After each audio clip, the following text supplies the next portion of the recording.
جس طالب علم نے عربی میں تقریر کی، ایک ایک لفظ بھی الحمدللہ نگینے کی طرح فٹ تھا، اور جزاہ اللہ خیر، اس نے بھی کوئی غلطی نہیں کی پورے اس اپنے خطاب میں۔ یقیناً یہ دلیل ہے کہ اساتذہ محنت کر رہے ہیں، اور جو آپ کے مصارف یہاں صرف ہو رہے ہیں، ایک ایک پیسے کا حق ادا ہو۔ آنکھیں بند کر کے تعاون کریں، بہت بڑا صدقہ جاری ہے۔ ہم دنیا سے چلے جائیں گے، قبر میں دبا دیے جائیں گے، اور گوشت ہمارا، ہڈیاں مٹی بن جائیں گی، وجود ختم ہو جائے گا، لیکن علم ایک ایسی چیز ہے، اگر پیچھے چھوڑ گئے تو اس کا جو صدقہ جاری ہے بڑھ چڑھ کر ملتا رہے گا۔ علم بند نہیں ہوتا، نہ رکتا ہے، بلکہ بڑھتا ہے۔ آج یہاں سے 11 علماء فارغ ہو رہے ہیں، آگے انشاءاللہ یہ مدرس بھی ہوں گے، خطیب بھی ہوں گے، دروس بھی دیں گے، داعی بھی بنیں گے۔ ایک ایک طالب علم سے ہزاروں لوگ مستفید ہیں، تو وہ صدقہ جاریہ بڑھ گئے، ہزاروں میں پھیل گئے، ہزاروں سے لاکھوں میں۔ یہ قیامت تک چلتا رہے گا، علم کا معاملہ رکتا نہیں۔ یہ صحیح بخاری ہمارے سامنے پڑی ہے۔ امام بخاری رحمہ اللہ کی زندگی میں 90,000 محدثین نے صحیح بخاری ان سے پڑھی تھی۔ ہر محدث سینکڑوں اور ہزاروں کا استاد بنا، معاملہ لاکھوں میں داخل ہو گیا، اور اب تک یہ چلا آ رہا ہے۔ اس وقت تک کوئی عالم دستار بندی اور سند فضیلت کا مستحق نہیں ہوتا جب تک صحیح بخاری نہ پڑھ لے۔ یہ معاملہ کروڑوں میں داخل ہو چکا۔ کس قدر امام بخاری کی روح مقدس ہوگی، کیا ان کے رفع درجات ہوں گے جنت میں۔ ایسے ایسے مقامات پر صحیح بخاری گونجی جہاں کوئی تصور نہیں تھا۔ افغانستان کتاب توحید پر پابندی لگا دی۔ ہم نے بھی الحمدللہ جس وقت افغان جہاد چل رہا تھا روس کے خلاف، تو بعض پہاڑی کی چوٹیوں پر صحیح بخاری کا کتاب اور رقاب پڑھایا تھا، بالکل بے آب ہو گیا چوٹیاں، اور وہاں طلاب تھے اور بڑے شوق سے، بڑے اخلاص کے ساتھ۔ یہ بہت بڑا صدقہ جاری ہے۔ اللہ تعالیٰ ان اساتذہ کی محنتوں کو قبول فرمائے، ان کو اخلاص عطا فرمائے، اور طلبہ کو بھرپور محنت کی توفیق دے، اور جو بھی اس ادارے کے قائمین اور منتظمین ہیں، اللہ ان کو صحت کے ساتھ عمر دراز عطا فرما دے۔ باقی اس ادارے کو انہوں نے حق ادا کر دیا، اور جو ہمارے معاونین ساتھی اور بھائی ہیں، اللہ تعالیٰ ان کی صحت میں اور مال میں برکت عطا فرمائے، اور بڑھ چڑھ کر اللہ تعالیٰ خرچ کرنے کی توفیق دے۔ مجھے موسم کی شدت کا احساس ہے، سردی بڑھتی جا رہی ہے، اور کچھ لوگ تو بالکل کپڑوں کے بغیر ہی بیٹھے ہوئے، کچھ نے اپنے آپ کو کور کیا ہوئے جیسے چاند پہ بیٹھے ہوئے۔ میں چاہتا ہوں کہ جلدی آپ کی جان چھوڑ دو۔ ویسے جو آخری ابواب چل رہے ہیں، ان کا جو مرکزی جو محور اور موضوع ہے وہ اللہ تعالیٰ کی صفت کلام۔ اللہ تعالیٰ متکلم ہے، یعنی کلام فرمانے والا۔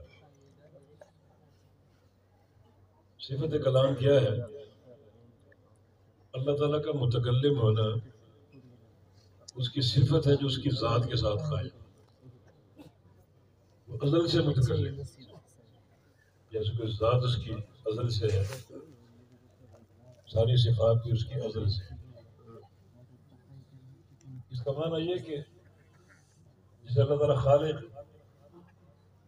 وہ خالق تب بھی تھا جب کوئی مخلوق نہیں تھی۔ رازق ہے، رازق تب بھی تھا جب کوئی مرزوق نہیں تھا۔ صفات قدیمہ اس کی ذات کے ساتھ قائم ہے۔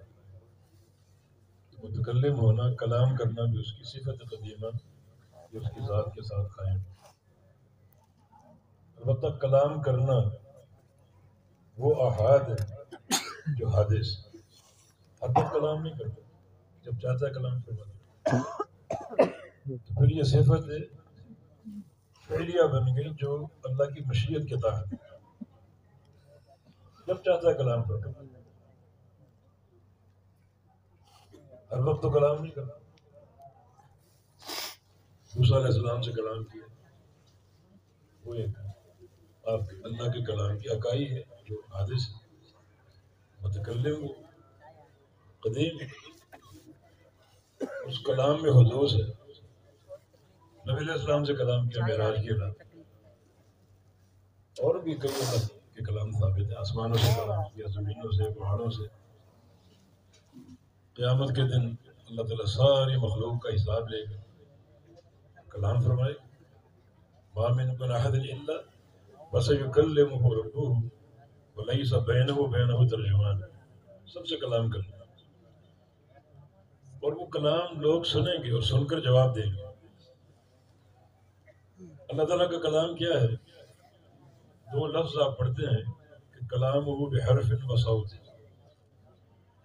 حرف کا معنی اللہ کا کلام انہی حروف میں، الف با تا ثا جیم حا، الگ زبان نہیں، چاہتا تو الگ کلام کر لیتا، وہ قادر ہے، مگر ہم پھر کیا سمجھتے؟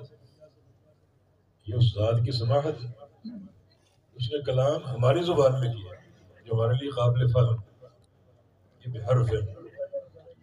اور صوت کا معنی اس کا کلام آواز کے ساتھ، وہ آواز سنی جاتی، کلام وہ مسموع، آواز سنی جاتی۔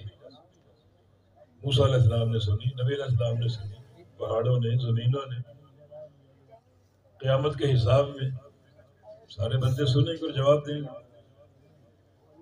اس کا کلام مسموع ہے انہی حروف کے ساتھ۔ قرآن اس کا کلام، الف لام میم ذالک الکتاب لا ریب فیہ، انہی حروف کے ساتھ۔ اس کو بولتے ہیں کلام لفظی، ہمارا اس پر ایمان، اس کا کلام کلام لفظی ہے، الفاظ انہی حروف سے مرکب ہے، اور کلام وہ بصوت ہے، بصوت مسموع، اس کو سنا جاتا ہے۔ جس سے کلام فرماتا ہے اس کے لیے شرف کی بات ہوتی ہے۔ موسیٰ کلیم اللہ بن، شرف ہے ان کے لیے، اللہ نے ان سے کلام کیا۔ یہ ایک مختصر صفت کلام کا جائزہ ہے، تو آپ کو مبارک ہو، آپ کا عقیدہ اسی پر قائم ہے، بالکل اس کے مطابق کہ اللہ کا کلام کلام لفظی ہے، الفاظ انہی حروف سے مرکب ہے، اور کلام بصوت مسموع سنی جاتی ہے۔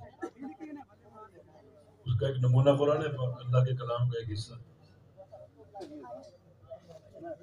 پاکستان میں اکثریت لوگ صفت کلام کو نہیں مانتے، کلام لفظی،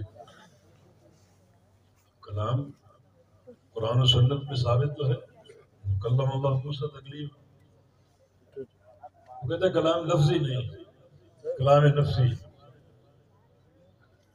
کلام لفظی کیوں نہیں مانتے؟ نمبر ایک، اللہ تعالیٰ کو محتاج ثابت کرنا پڑے گا، کیونکہ انسان جب کلام کرتا ہے تو کلام کرنے کے لیے انسان کو بہت سے اعضاء کی ضرورت ہے، زبان چاہیے، ہونٹ چاہیے، حلق چاہیے، دان چاہیے۔ یہ سارے جو حروف ہیں کچھ حلق سے نکلتے ہیں، کچھ ہونٹوں کی مدد سے، کچھ ناک کی مدد سے، کچھ دانتوں کی مدد سے۔ زبان ان ساری حروف کو ادا کرتی ہے، تو انسان کلام کرنے کے لیے ان سارے اعضاء کا محتاج ہے۔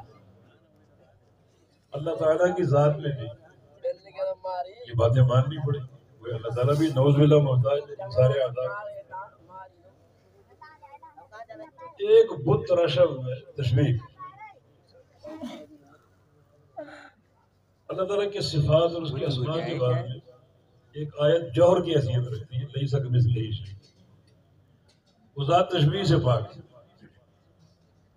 مگر تشبیہ کے بت کو ہمیشہ کھڑا رکھتے ہیں. یہ مانو کہ تشبیہ لا دیں گے، وہ مانو کہ تشبیہ لا دیں گے. قول ابن قیم رحمہ اللہ کہ یہ چاہتے ہیں، بابر کرانا چاہتے ہیں کہ اللہ کا تعارف جو اللہ نے کرایا، رسول اللہ نے کرایا، وہ صحیح نہیں، جو ہم کرا رہے ہیں وہ صحیح. اللہ اپنے تعارف میں، رسول اللہ اللہ کے تعارف میں نعوذ باللہ خیر خواہ ہیں، ہم خیر خواہ ہیں. ایک نئی تعبیر سے اللہ کی صفات کو پیش کریں. نعوذ باللہ تیسرا مقصد یہ ہو سکتا ہے کہ اللہ تعالیٰ کو ویسا نہ مانو جیسا اللہ نے منوایا قرآن و حدیث میں، اللہ کو ویسا مانو جیسا ہم منوا رہے. کتنا بڑا کوحران. اساس کیا ہے؟ تشبیہ کا شاعر کہ لوگ بھی کلام کرتے ہیں، اگر اللہ بھی کلام کرتے ہیں تشبیہ لا دیں. کئی لوگ کلام نہیں کرتے، گونگے ہیں، اگر اللہ بھی کلام نہیں کرتا تو ان سے تشبیہ لا دیں. دیواروں سے آ رہی، جانوروں سے آ رہی. تشبیہ کہاں ہے؟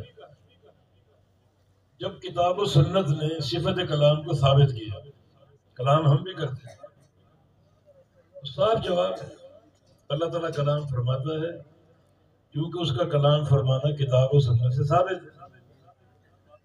کلام کیسے فرماتا ہے وہ معلوم ہے، صفت ثابت ہے وہ معلوم ہے، اس پر ایمان لانا فرض ہے. کیفیت معلوم نہیں، کیسے فرماتا جیسے اس کے لائق. کلام ہو لیس کمثل کلام ہے نا، ہماری طرح نہیں. اگر ہماری طرح کہو گے تشبیہ بن جائے گی، کیفیت سامنے آ جائے گی، اور اللہ کے نام، اس کی صفات، اس کے افعال ثابت ہیں، اور کسی صفت اور فعل کی کیفیت ثابت نہیں. جو چیز قرآن نے بیان کر دی، حدیث نے بیان کر دی، اس پر ایمان لے جاؤ.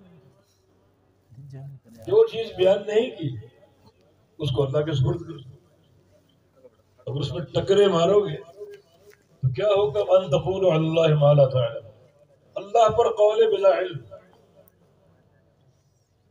کوئی سے بڑا ظلم ہو سکتا ہے؟ یہ قول بلا علم شرک کے برابر گناہ ہے.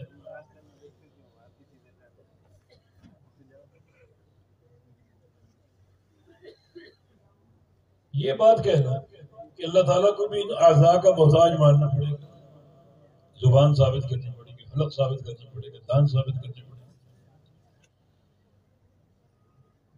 ان خالق کے لیے مثالیں بیان. تمہاری غلطی کی اساس کیا ہے کہ خالق کی قدرت کو مخلوق کی قدرت پر قیاس کر دیا. ان مخلوق محتاج ہے ان اعضاء کی. مخلوق کو کلام کرنے کے لیے زبان چاہیے، ہونٹ چاہیے، حلق اور دان چاہیے. یہ مخلوق کی قدرت. تو خالق کی قدرت کو بھی ان اعضاء میں مقید کرتے. خالق مخلوق جیسے،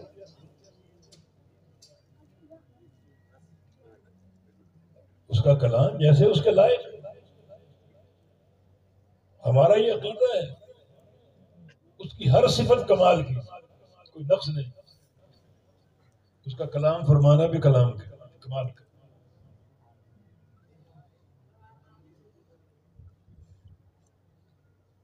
تو صفت کلام حق ہے اور کلام لفظی. اب کلام نفسی کیا ہے؟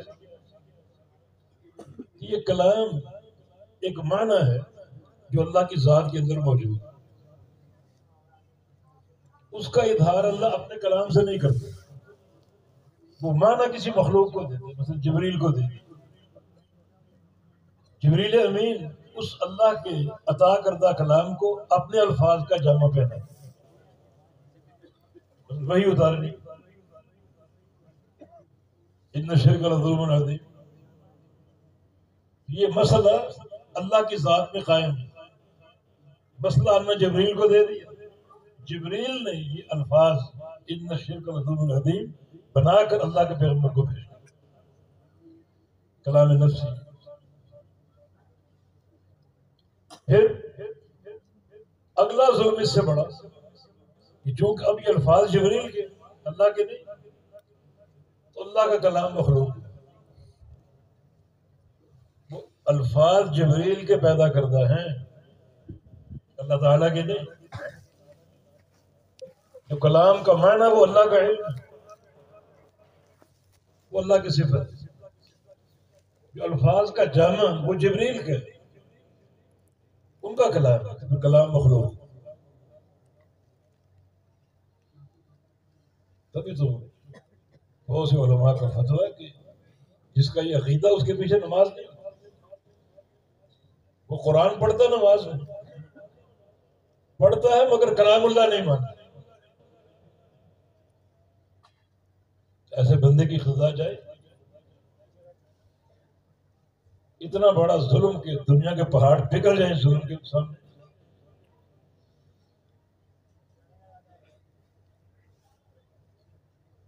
اب جو صفت کلام اختصار سے بہت سی باتیں چھوڑ کر آگے بڑھتے ہیں۔ جو صفت کلام ہے، اللہ کا کلام حق ہے، ہمارا ایمان ہے۔ کلام لفظی اور اس کا کلام غیر مخلوق ہے۔ قرآن اللہ کا کلام ہے، غیر مخلوق۔ امام بخاری رحمہ اللہ کو جب نیشا پور گئے تو ایک فتنے میں الجھانے کی کوشش کی۔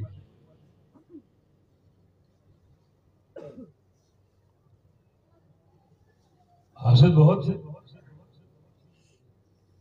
سوال کیا گیا کہ قرآن کے بارے میں آپ کا کیا عقیدہ ہے؟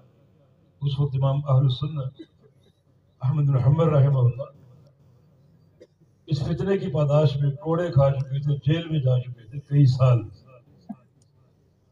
ان کی پشت پر کوڑے مارے گئے، مگر وہ کلمہ حق بلند کرتے رہے، القرآن کلام اللہ غیر مخلوق۔ قرآن اللہ کا کلام ہے، مخلوق نہیں ہے۔ اکیلے تھے، ڈٹ گئے تھے۔ علی بن مدینی کا قول ہے، دو شخصیتیں ایسی گزری ہیں، دو شخصیتیں رجال جو پوری امت کے محسن، ان کا احسان پوری امت میں۔ ایک ابو بکر صدیق رضی اللہ عنہ یوم الردہ، جب لوگوں نے زکوٰۃ دینے سے انکار کر دیا، اکیلے ڈٹ گئے، میں ان سے لڑوں گا۔ صحابہ نے مخالفت کی، یہ کلمہ گو ہیں، کیسے لڑیں گے؟ اور جب نصوص پیش کیے، دلائل پیش کیے، سب نے مان لیا۔ اگر اکیلے ابو بکر صدیق کی استقامت نہ ہوتی، پتہ نہیں آج امت کا نظریہ کیا ہوتا۔ دوسری شخصیت احمد بن حنبل رحمہ اللہ یوم خلق اللہ، جب حکومت اور حکومت کے درباری ملا ایک ہی راگ الاپ رہتے کہ قرآن مخلوق، کلام اللہ نہیں۔ وہی جو کلام اللہ لفظی اور نفسی کی جو ایک تقسیم کر دی گئی، جو بدترین قسم کی بدعت ہے، مگر امام احمد ڈٹ گئے۔ اس وقت یہ مسئلہ بڑا چل رہا تھا۔ جب نیشا پور گئے، کچھ حاسدین تھے، امام بخاری کے پاس آئے اور آ کر کہا کہ قرآن کے بارے میں کیا عقیدہ ہے؟ آپ نے سیدھی بات کی، القرآن کلام اللہ غیر مخلوق، قرآن اللہ کا کلام ہے، مخلوق نہیں۔ تو سائل کا مقصد کچھ اور تھا، بدنام کرنا اور الجھانا۔ یہ سوال گھما کر کے آپ بتائیں کہ ما تقول فی لفظک بالقرآن، لفظک بالقرآن کے بارے میں کیا خیال ہے؟ قرآن کے بارے میں کیا خیال ہے؟ قرآن کلام اللہ۔ سوال یہ کہ آپ کا قرآن پڑھنا اس کے بارے میں کیا ہے؟ وہ ایک فتنے میں الجھا رہا تھا، ما تقول فی لفظک بالقرآن۔ اب اگر کہیں کہ لفظ بالقرآن مخلوق ہو تو غلط ہو سکتا ہے، لفظ بالقرآن غیر مخلوق یہ بھی غلط ہو سکتا ہے،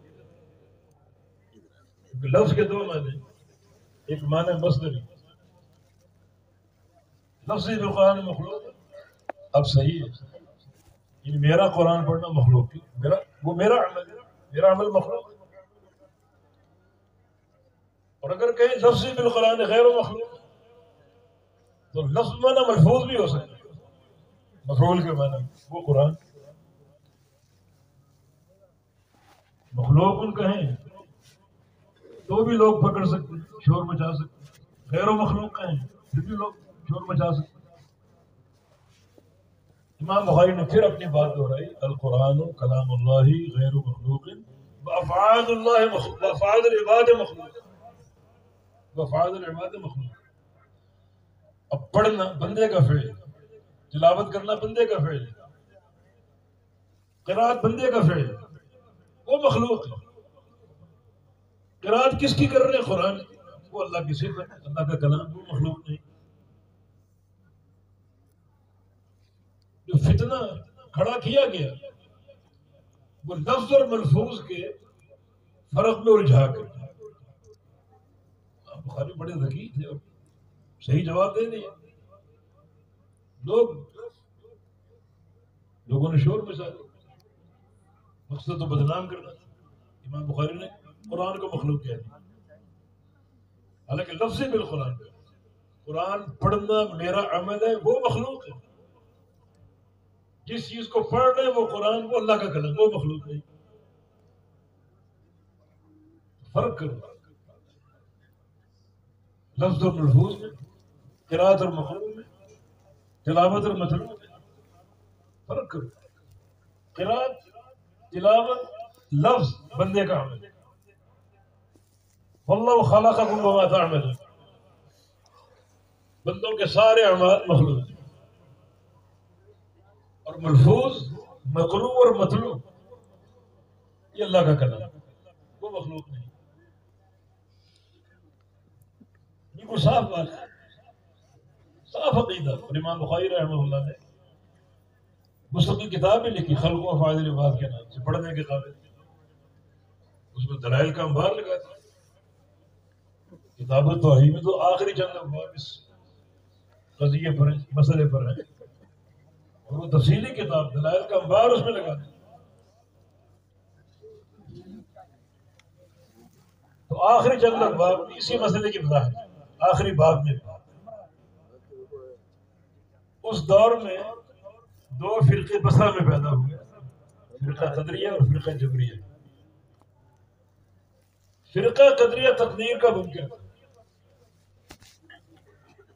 تقدیر کی بنیاد چار چیزوں پر، آپ اچھی طرح یاد کریں. 4 مرحلوں سے تقدیر پر ایمان پورا ہوتا ہے. 4 مرحلوں سے ایک بھی کم ہو گیا تو تقدیر پر ایمان ناقص ہے. اور تقدیر پر ایمان لانا ایمان کا چھٹا رکن ہے. ان تؤمن باللہ وملائکتہ وکتبہ ورسلہ والیوم الآخر والقدر خیرہ وشرہ. چھٹا رکن ایمان. کوئی رکن گر جائے ایمان گر گیا، قابل قبول نہیں. عبداللہ بن عمر کا قول رضی اللہ عنہ، لو انفقت ما فی الارض جميعا لو انفقت مثل احد ذهب ما قبله الله منك حتى تؤمن بالخلق. احد پہاڑ کے برابر سونا خرچ کرتی اللہ قبول نہیں کرے جب تک تقدیر پر صحیح ایمان. اور وہ صحیح ایمان 4 چیزوں کے ساتھ. پہلے یہ مانو اللہ کے علم، احاط بكل شيء علما، اس کا علم ہر شے کو محیط ہے. وہ ہر شے چاہے وہ ما کان یا ما یکون، جملۃ و تفصیل. اللہ کا علم جملۃ و تفصیل. جملۃ کا معنی ایک مرکزی شے، اور تفصیل کا معنی اس مرکزی شے کی تفصیلات. اللہ کا علم. اس کی مثال یوں سمجھو، گندم کا ایک دانہ اللہ جانتا ہے، اس دانے کی تفصیل جانی. وہ کیسے؟ یہ دانہ پسے گا چکی اور اس سے ہزاروں ذرے پیدا ہو، وہ پھیل جائیں گے بوریوں میں.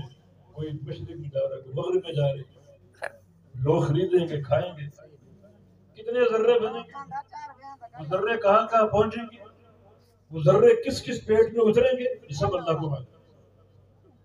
ہر چیز کا تفصیل علم، ان اللہ بکل شیء علیم، ہر شے کو جاننے۔ قدرے اس کو نہیں مانتے، اللہ کے علم سابق کو نہیں مانتے۔ ہمارا ایمان اللہ کا علم سابق حق ہے۔ ایک چیز آج ہو اللہ کو معلوم، کل ہو اللہ کو معلوم، 100 سال بعد ہو اللہ کو معلوم، 1000 سال بعد ہو اللہ کو معلوم، قیامت کے بعد اللہ کو معلوم۔ کوئی چیز اس سے اوجھل نہیں۔ یہ مرکزی نقطہ ہے تقدیر پر ایمان لانے کا۔ ہمارا اس پر ایمان، قدریہ علم سابق کو نہیں مانتے، کہتے ہیں بندہ عمل کرے تو اللہ کو معلوم ہوتا ہے، اس سے خبر نہیں، نعوذ باللہ۔ پھر تقدیر کا انکار، کیونکہ علم سابق اللہ نے لکھا ہے، کتابت تقدیر، کل ذالک فی الکتاب یعلم ما فی السماوات والارض کل ذالک فی الکتاب۔ اس کا علم جو کچھ آسمانوں میں، جو کچھ زمینوں میں، اور سارا علم لوح محفوظ کے اندر ہے، کتابت تقدیر۔ ان اللہ قدر مقادیر الخلائق قبل ان یخلق السماوات والارض ب50,000 سنہ۔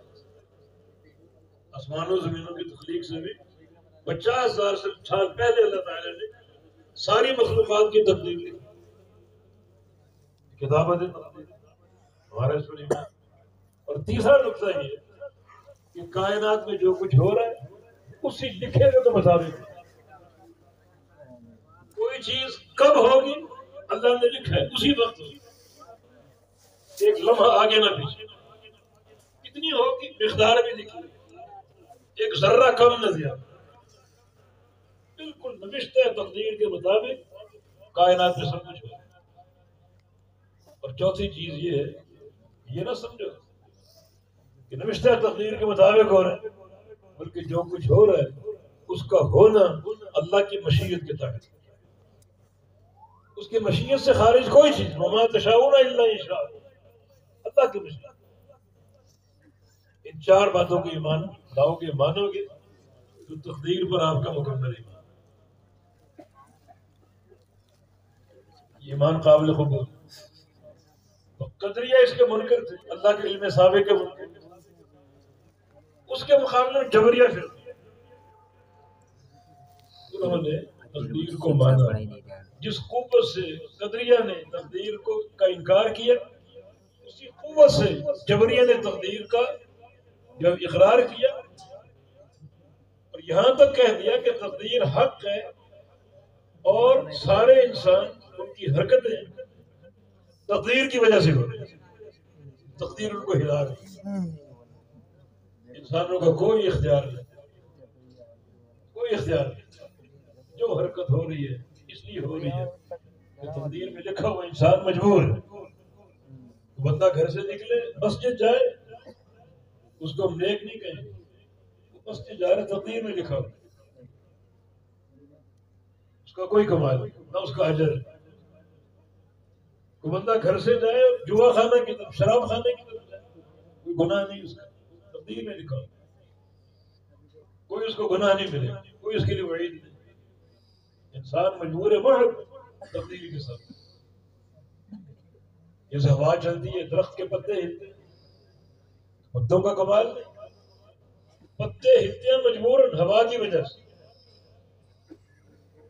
کچھ لوگ راشے کے مریض ہوتے ہیں، ان کے ہاتھ کانپتے رہتے ہیں، ان کا اختیار نہیں اس میں، چاہتے ہیں کہ ہاتھ نہ کانپے، علاج بھی کرواتے ہیں، مگر وہ مرض ان ہاتھوں کو ہلا ہے، مجبوراً ہل۔ امام بخاری رحمہ اللہ نے آخری ابواب میں جبریہ پر رد کیا ہے، اور اصل مسئلے کو ثابت کرنے کے لیے اس پر امام بخاری کو بتایا ہے۔ اگر انسان مجبور محض، نہ نمازی کو نماز کا اجر ملے گا، نہ شرابی کو شراب کا گناہ ملے گا، تو اللہ میزان یہ ترازو قیامت کے دن کیوں قائم کرے گا؟ اللہ کا یہ فرمان، نضع الموازین القسط لیوم القیامہ، ہم قیامت کے حساب کے لیے عدل کا ترازو قائم کریں، عدل کا ترازو کیوں ہے پھر؟ وہ ترازو کیا؟ دو پلڑے اس کے، نیکی اور گناہوں کے، ایک پلڑے میں نیکیاں رکھی جائیں، ایک گناہ رکھے جائیں، اور بڑا باریک بینی سے بدل. نبی علیہ السلام کا ارشاد ہے جب اعمال تولے جائیں گے، جس بندے کی نیکیاں گناہوں سے بڑھ گئیں ایک ذرے کے برابر وہ جنت ہے، اور جس بندے کے گناہ بڑھ گئے نیکیوں سے ایک ذرے کے برابر وہ جنت. اتنا یہ دقیق حساب ہے باریک بینی کے ساتھ. پھر یہ کیوں ہے؟ پھر وزن اعمال کی بنا پر جنت اور جہنم کے فیصلے کیوں؟ تو کہتے انسان مجبور ہے باہر، نمازی ہونا مجبوری، حاجی ہونا مجبوری، شرابی ہونا مجبوری. پھر یہ گناہ اور ثواب کیوں ہے؟ بڑا واضح رد جامع جبریہ کی موقف. اب اس سارے مسئلے میں اہل سنت اہل حدیث کا موقف کیا ہے؟ تاکہ اہل حدیث جبریہ اور قدریہ تینوں کے مذہب کا فرق واضح ہو جائے. ہمارا موقف یہ ہے کہ انسان جو کچھ کر رہا تقدیر میں لکھا ہو مگر وہ کرنے میں مجبور نہیں. اللہ کا علم ثابت ہے، مجبور نہیں. بندے کا ہر فعل بندے کے اختیار اور بندے کے قصد کے ساتھ، اس فعل کا، اس اختیار کا، اس قصب کا خالق اللہ ہے. اس پورے جہان کارخانہ میں اللہ کی مشیت کے بغیر کچھ اللہ خلق ہو رہا. ابن بات فرماتے ہیں باقی کیا بچتا؟ ساری خلق اللہ کی اور ساری خلق پر امر اللہ کا، کوئی چیز باقی بچی؟ اللہ کے امر سے، اللہ کی مشیت سے کوئی چیز باہر نکلی؟ ایک قطرہ پانی کا اللہ کے امر سے گرے گا، اللہ کی مشیت سے گرے گا. درخت کا پتا جھڑ کر گرے گا، اللہ کے امر سے گرے گا، اس کے علم میں، اس کی مشیت کے ساتھ. تو انسان مجبور محض نہیں. اللہ نے انبیاء کیوں بھیجے؟ راستہ دکھانے کے لیے. انا ہدیناہ السبیل اما شاکرا اما کفور. جنت کا راستہ، جہنم کا راستہ دکھانے کے لیے. نبی علیہ السلام کی حدیث ہے ما ترکت من شیء یقارب الجنہ الا قد حدثتکم بہ. جو راستہ جنت کا ہے میں نے بیان کر دیا، جو راستہ جہنم کا میں نے اسے ڈرا دیا. اب اختیار کرنا بندے کا قصد. جنت کا راستہ منتخب کر لے، جہنم کا راستہ منتخب کر لے، اس کا قصد. ایک بندہ جنت کا راستہ چن لیتا ہے، اس کا وہ راستہ چننا اس کا قصد، اس کو اجر ملے گا. مگر اس راستے کا چناؤ اللہ کی مشیت سے، اس کی مشیت سے کوئی چیز خارج نہیں. ایک بندہ جہنم کی راہ چلتا اپنے قصد سے، اس کا شرابی ہونا، اس کا زنا کرنا، اس کا چوری کرنا، ڈاکے ڈالنا، جھوٹ بولنا، غیبت کرنا، اس کا قصد، اس میں گناہ ملے گا اسے.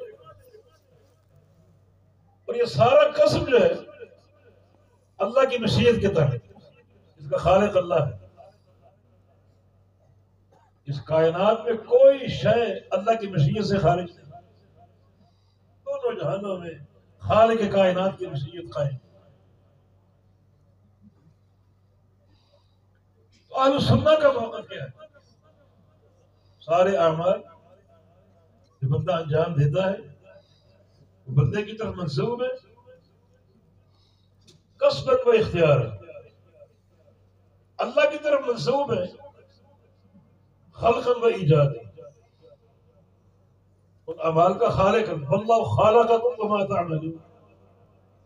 عموم ہر عمل مائے مصدر ہے، اس میں عموم ہوتا ہے. واللہ خلقکم وخلق عملکم.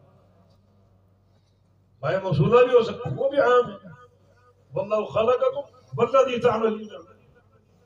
عموم ہر عمل کا خالق اللہ ہے. قصب بندے کے ہاتھ میں، اللہ کی مشیت سے اس قسم اور اختیار کا، اس عمل کا خالق اللہ ہے. اور بندے کا اختیار کرنا یقیناً اس فعل اس کا ہے، اس کے طرف منظور کریں گے باعتبار قسم. اس حسن اختیار کو اس کو اجر ملے گا. گناہ کا راستہ چنتا ہے اس پر اس کو گناہ ملے گا. ایک راستہ جنت، ایک راستہ جنت. انبیاء کی پوری دعوت موجود، حجت قائم. کوئی بندہ اعتراض نہیں کر سکتا. حجت اللہ کی قائم ہے ہر بندے پر. اب چونکہ یہ افعال بندے کی طرف منسوب ہے قصداً و اختیار، ان افعال میں کلام بھی. کلام کو بندے کا فعل کیوں نہیں مانتے؟ اعتبار قصد. بندے کا فعل مانو گے تو لفظ اور ملفوظ کا فرق کیوں نہیں کرتے؟ یہاں تو کیوں اس مسئلے کو الجھایا جا رہا ہے؟ امام بخاری نے کیا فرمایا تھا؟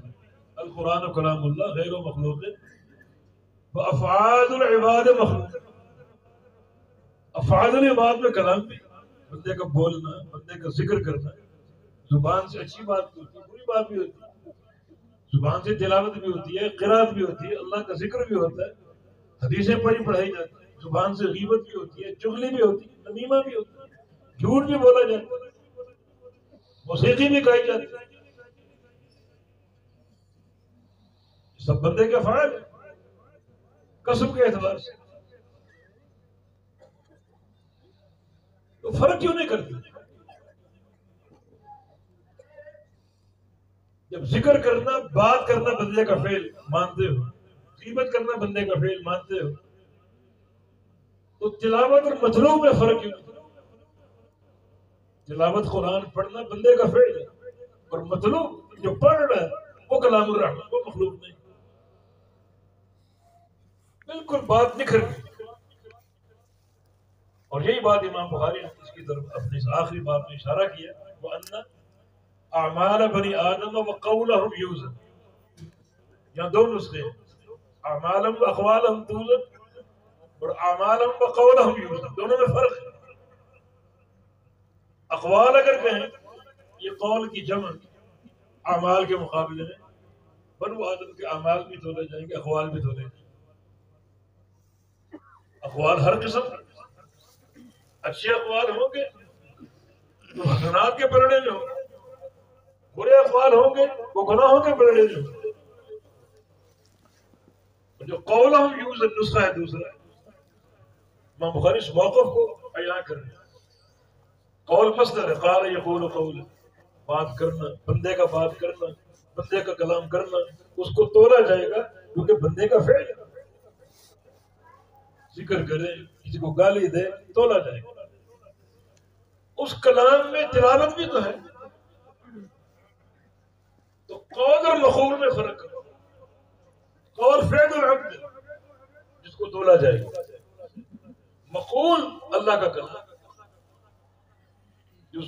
اس کی صفت مخلوق نہیں. تو اعمالہم وقولہم یوزن، قول کو تولا جائے گا کیونکہ بندے کا فعل ہے. تو اس ترازو میں کیا تولا جائے گا؟ اعمال العباد. اعمال العباد تولے جائیں. اعمال میں اقوال بھی شامل، اقوال میں تلاوت قرآن بھی شامل، بندے کا فعل ہے. لیکن جس چیز کو پڑھ رہے وہ کلام الرحمن، وہ مخلوق نہیں. بندے کا فعل مخلوق ہے. ہر فعل بندے کا اس کا خالق اللہ تعالی. تو فرق کیا ہوا افعال العباد؟ افعال العباد بندوں کے افعال ہیں قصداً و اختیار ہے، اللہ کی طرف منسوب ہے خلقاً و ایجاد. اس کائنات میں اس کا امر جاری ہے، اس کی مشیت نافذ اور قائم ہے. اس کے بغیر کوئی حرکت نہیں ہو رہی. ہر حرکت اللہ تعالیٰ کے امر سے ہو رہی ہے اور اس کی مشیت سے ہو رہی ہے. یہ لب لباب آخری باب کا اور آخری چند ابواب کا جو آپ نے پڑھے، محور ان کا صفت کلام. اور نقطہ جس فتنے میں آپ کو الجھایا گیا، اس نقطے کو بڑی باریک بینی سے آشکارا کر، قول اور مقول کے فرق، تلاوت اور مطلوب کے فرق. ایک فرقہ اور تھا عقل پرستوں کا، ہر بات کو عقل کے میزان میں تول دے گا، وحی کے میزان میں نہیں۔ عقل کی کیا حیثیت وحی کے ساتھ؟ یہ انسان حقیر پانی سے پیدا ہوا، اللہ کی وحی سے مہادرائی کر، یعنی ابتدا یہ ہے ایک گندا قطرہ، اور انتہا کیا ہے؟ قبر کی مٹی۔ غلاستیں ساری مل جائیں گی اور غلاستوں کا ڈھیر بن جائے گا۔ اللہ کی وحی کے سامنے کھڑا مہادرائی، یہ فلاں وحی کی بات عقل میں نہیں آ رہی۔ اس فکر کے حامل بہت آج کل بھی، اب ناراض ہو تو بولنا مودودی کا نام، کئی حدیث کا انکار کیا، عقل میں نہیں آیا، اور ان کے پیش رو اور بھی بہت سے معتزلہ اسی فکر کے حامل، جو بات عقل میں نہیں آ رہی، عقل کی بات، نقل کی بات عقل کے خلاف ہے، وحی کی بات عقل کے خلاف ہے، وحی کو چھوڑ دو، وحی کا انکار کر، خلق ارواح ہے، عقل نہیں مانتی اس کو۔ مسئلہ بالکل طے شدہ متفقل ہے کہ اللہ تعالیٰ نے ہمیں پیدا کرنے سے پہلے ہماری روحیں پیدا کی،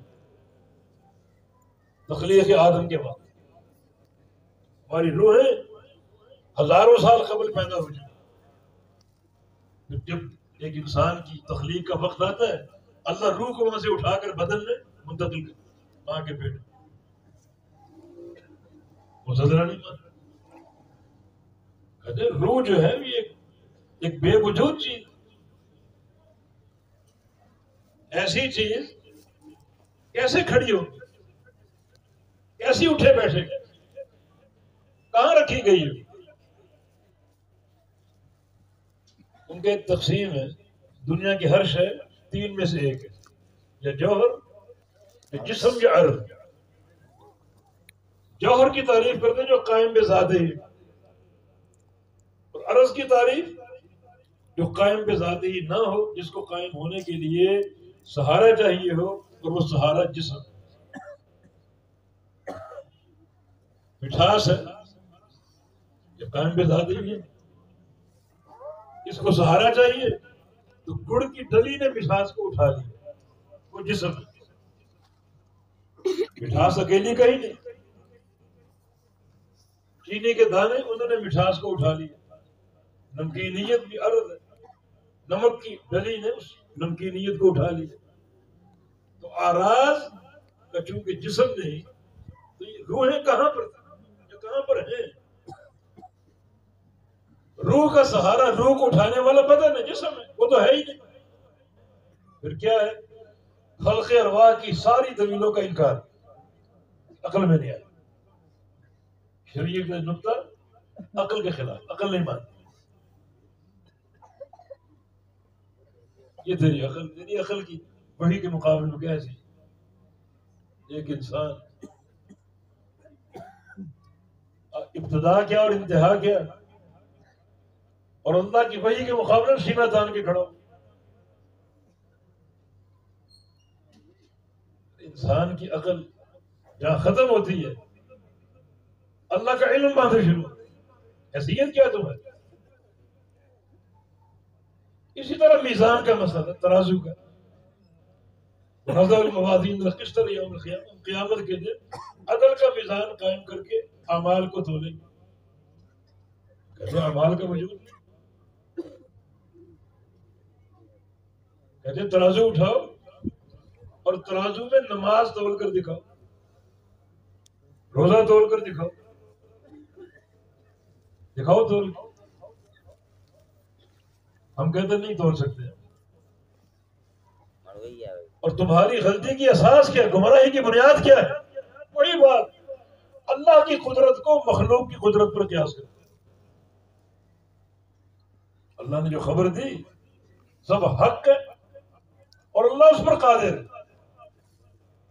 اس نے خبر دی خلق ارواح کی، میں نے روح کو پیدا کر دیا، حق ہے، اللہ روح کو پیدا کر کے ان کو رکھنے پر، قائم کرنے پر قادر ہے، جسم کے سہارے کی اللہ کو ضرورت نہیں، محتاج آپ لوگ. اس طرح ترازو ہے، اللہ تعالیٰ خبر دے رہا ہے کہ وہ اعمال کو تولیں گے، اللہ قادر.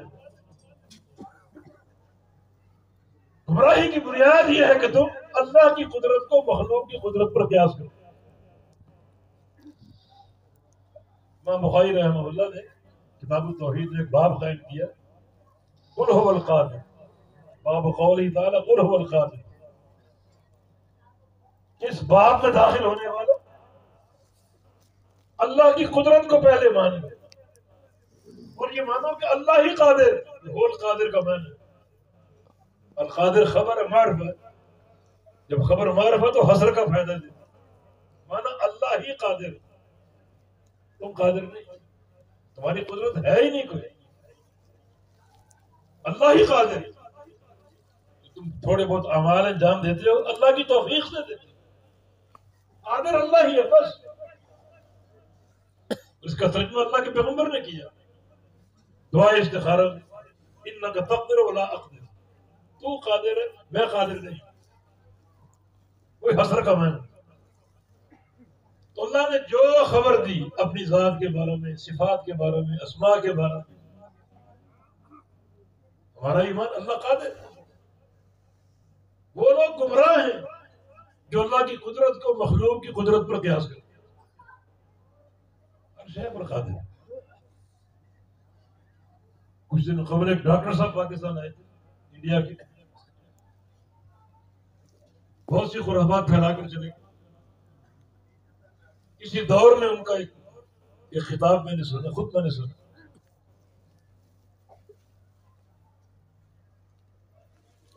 جب انسان عقیدے کی بات کرے جس میں اس کا کوئی استاد ہی نہیں تو قدم قدم پر ٹھوکریں کھائے. اللہ کی قدرت پر بات فرما رہے تھے. جو کام انہوں نے انجام دی اب تک ان کی ایک احترام کی نظر ہمارے دل میں ہے، مگر وہ کام کیوں کرتے ہو جو آپ کے لائق ہی؟ نہ آپ نے پڑھا کسی شیخ سے، نہ کسی استاد سے، نہ عقیدہ پڑھا، نہ فقہ پڑھی، فقہی مسائل میں تدخل، اعتقادی مسائل میں تدخل، آپ کے لائق ہی نہیں، آپ کا کام ہی نہیں. ایسا سوال ہے اس کو علماء کے سپرد کریں. مسکرا کر کہتے زیر لب مسکراتے، ٹھیک ہے اللہ ہر شے پر قادر، کچھ کام ایسے ہیں اللہ بھی قادر نہیں. ڈاکٹر صاحب مثال دیتا ہوں،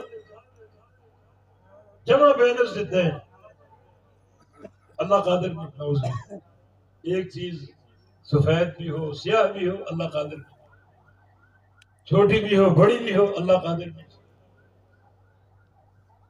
پہلی بات یہ کہ سلف صالحین نے اس انداز سے بات ہی نہیں کی، نہ اللہ کے رسول نے کی، نہ صحابہ نے کی، نہ تابعین نے کی، نہ امام محدثین نے کی. تم کہاں سے پیدا ہو گئی یہ بات کرنے والے؟ کس نے تمہیں اختیار دیا؟ کس علم کی بنا؟ اللہ کی قدرت ہر شے پر قادر. لیکن قیامت کا دن 50,000 سال لمبا دن، اور وہی دن اللہ کے نبی کی حدیث ہے اللہ کے مومن بندوں پر یوں گزرے گا جیسے عصر اور مغرب کا وقت، 2-2.5 گھنٹے. دن ایک ہی، طویل بھی اور چھوٹا بھی. لوگ دیکھ رہے آگ ابراہیم علیہ السلام، آگ جل گئی، اتنی بڑی آگ دیکھی نہیں گئی، اس پہ ڈال دیا گیا تو دنیا سمجھ کی جل چکے ہوں گے، کوئلہ بن چکے ہوں گے. آگ جل گئی، باقی جل رہی تھی، اور اندر کیا تھا؟ گلزار جنت. ایک ہی ہے، کسی کو جلتی دکھائی دے رہی ہے اور کسی کے لیے جنت بن گئی. یا نار کونی بردن وسلام علی ابراہیم، چیز ایک. یہ میرے مولا کی قدرت ہے، ہر شے پر قادر ہے، جو کرنا چاہے قادر ہے، مگر ایسی بات کا اختیار کسی کو نہیں. یہ بات انہوں نے اپنی حد سے تجاوز کرتے ہوئے کی، انتہائی غلط بات کی. سلف صالحین نے کسی نے نہیں کی. ہر شے پر قادر. اور غلطی کی جڑ کیا ہے؟ اللہ کی قدرت کو مخلوق کی قدرت پر قیاس کرنا. جناب اعمال آراد ہے، ترازو پر جو چیز ٹلتی وہ اراز نہیں ہوتی، وہ جسم ہوتی. گڑ کی مٹھاس نہیں تولی جا سکتی، گڑ کی ڈلی تولی جا سکتی. مٹھاس عرض ہے اور ڈلی جسم ہے. اس مٹھاس کو ڈلی نے اٹھایا، اب وہ تولی جائے گی. دونوں الگ کر دو تو مٹھاس کو تولا ہی نہیں جا سکتی، ڈلی تولی جا سکتی. تو نماز بھی عرض ہے. روزہ کیسے تولے؟ لے لو ترازو اٹھاؤ، روزے کو تول کر دکھاؤ. عقلی بات ہے. اس بات پر ذہن ہی نہیں جا رہا کہ خبر کس نے دی اعمال کے تولے جانے کی؟ اللہ رب العزت. اللہ قادر نہیں، ہر شے پر قادر. چاہے وہ آراز کو اجسام بنا دے، چاہے اجسام بغیر بنائے بغیر، تو اللہ تعالیٰ قیامت کے دن موت کو لے لو. موت کسی نے دیکھی؟ موت عرض ہے. قیامت کے روز اللہ تعالیٰ جنتی اور جہنمیوں کو پکارے گا، خطاب کرے گا. سامنے ایک مینڈا ہو، جانتے ہوئے کیا کہ اللہ یہ موت، حالانکہ دیکھی نہیں. اللہ نے علم ان کے دل میں ڈال دیا یہ موت ہے، مینڈے کی شکل. موت ایک عرض ہے، اور عرض کو جسم اللہ نے بنایا. اس نے دیکھی تو نہیں موت. قیامت کے دن اس کو جسم مہیا ہوگا اور لوگ دیکھیں گے. سب کے سامنے مینڈے کو ذبح کر دیں. انی ذبحت الموت، میں نے موت کو موت دے دی. خلود اللہ موت، اب ہمیش کی، اب کبھی موت نہیں آئی. موت ختم ہو چکی، موت کو ذبح کیا اس کی قدرت ہے. تو بات اس نہج پر بڑی پھیلتی جائے گی. تو معتزلہ کا بھی انکار رد ہے، جبریہ کا رد کہ بندہ مجبور محض ہے، پھر وزن اعمال کیوں؟ جہل اور معتزلہ کا رد کہ عقل نہیں مانتی اعمال کا تولا جانا. اللہ نے خبر دی، اللہ قادر ہر شے. اصل چیز کیا ہے؟ اصل چیز یہ یوم القیامہ، وزن اعمال قیامت کے حساب کے. لام تعلیلیہ ہے، قیامت کے حساب کے لیے. حساب پر غور کرو، اس مرحلے کی تیاری کرو. سوال کرو کہ اعمال کیوں تولے گا؟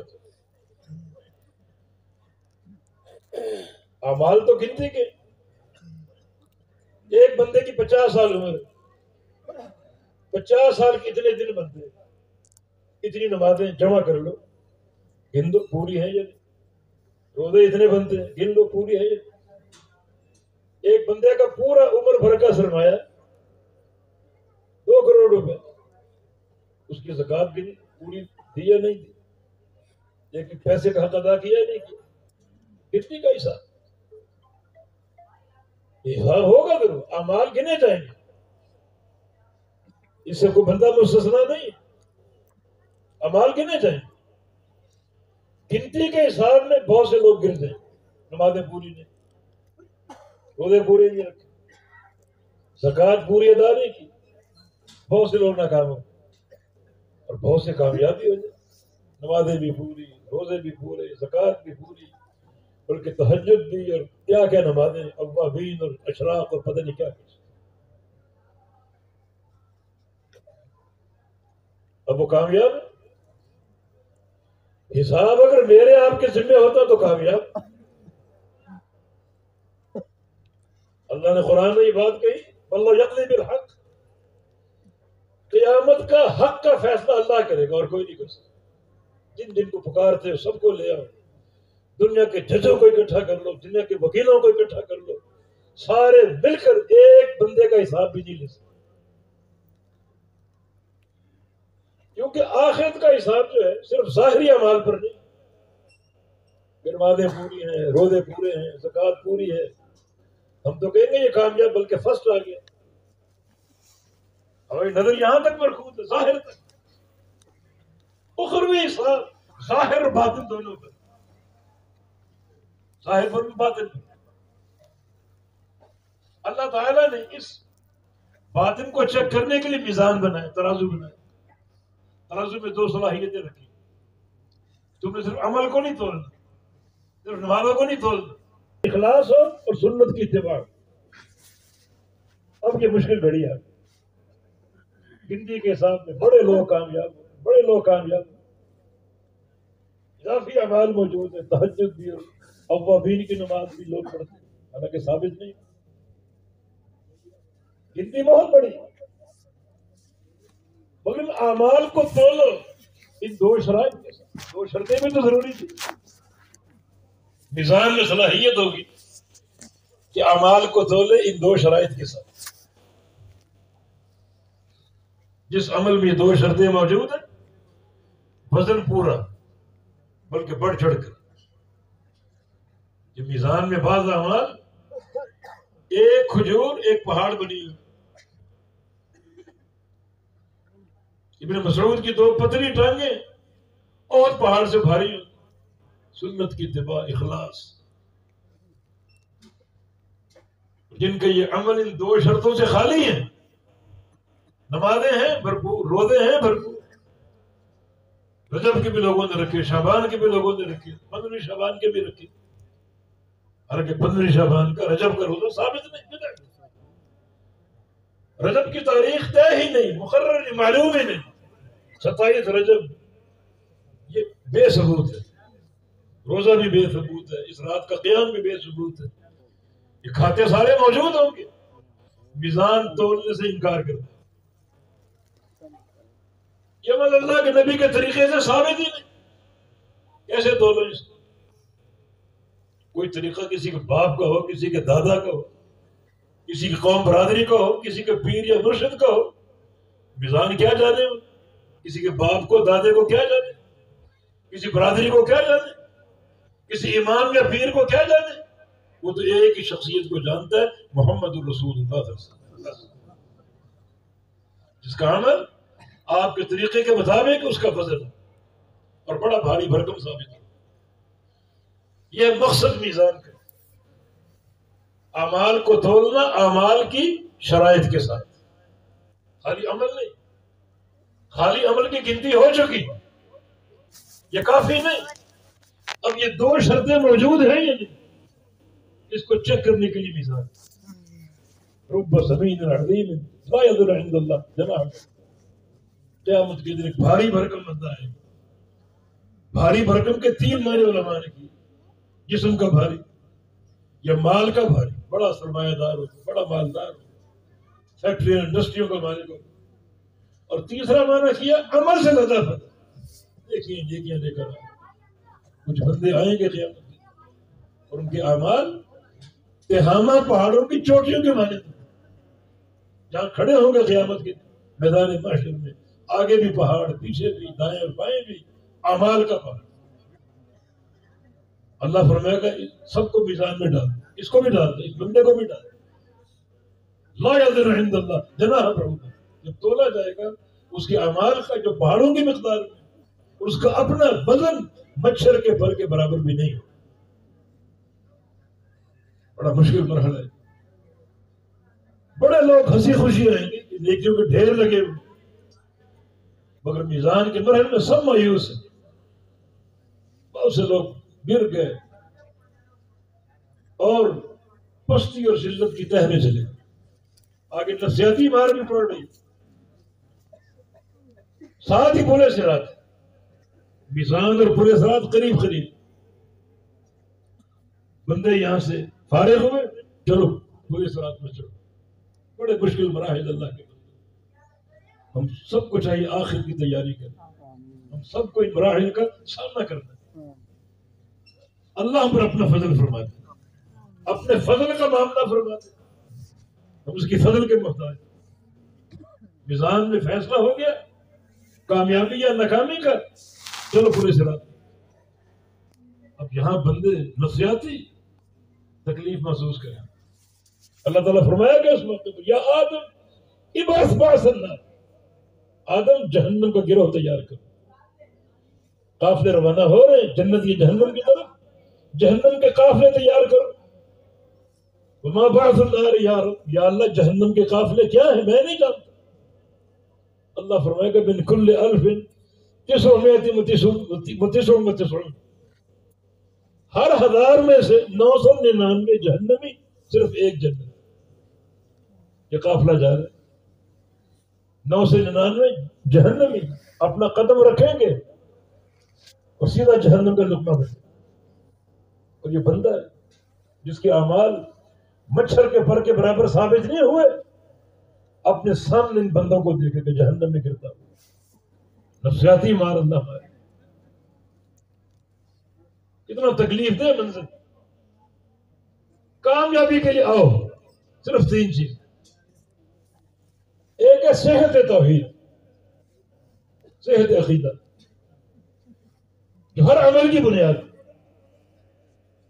دوسرا عمل کا اخلاص، اور تیسرا عمل کا مطابق ہونا پیغمبر علیہ السلام کے طریقے.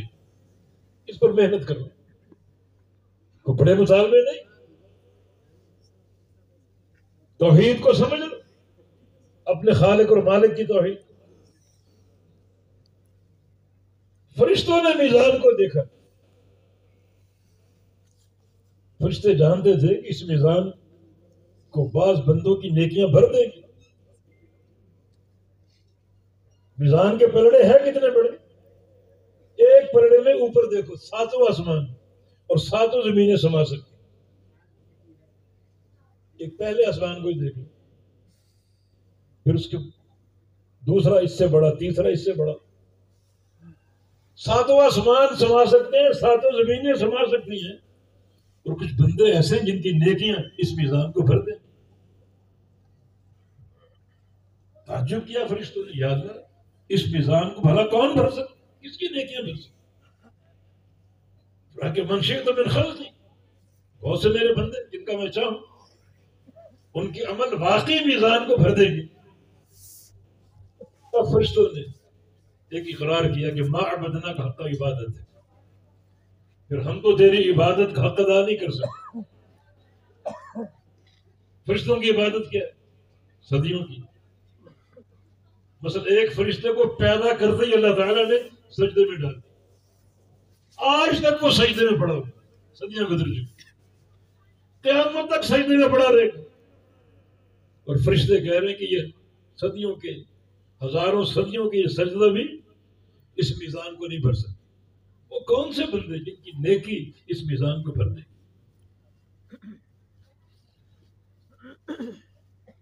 آئیے ہم بتاتے ہیں. اس نہج پر تیاری کرو. صحیح مسلم میں رسول اللہ صلی اللہ علیہ وسلم کی حدیث ہے، سبحان اللہ نصف المیزان والحمدللہ تملا. صرف کلمہ سبحان اللہ اللہ تعالیٰ کے آدھے میزان کو بھر دے گا. باقی بچا آدھا، الحمدللہ بقیہ آدھے میزان کو بھر دے گا. پورا میزان. پھر اوپر دیکھو، ان 2 کلموں سے بھر جائے گا.